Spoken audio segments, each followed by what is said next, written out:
Bro, do you know how to make concrete blocks? No idea, buddy. Hi everyone, welcome to QGM Zenith channel. Today let's take a look at the environmental friendly concrete block making process.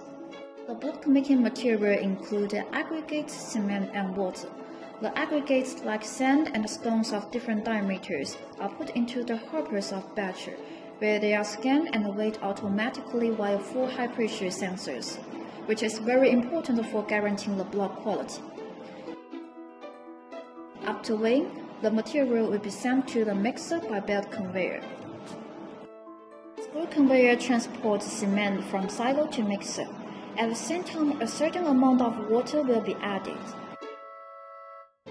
After a complete mix, the belt conveyor transports concrete into the hopper of main machine.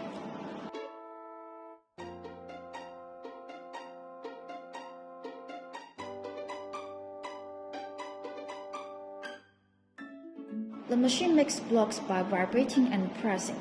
2 to 4 sets of vibration motors controlled by frequency converters or servo control system can provide fine controlled vibration force and the frequency, making sure again the resistance of the products. When fresh blocks come out, the stacker will pile them for later transport to curing area with forklift. QGM Zenith can provide integrated solutions for your block making project. If you have any needs or questions, please feel free to contact us. See you next time.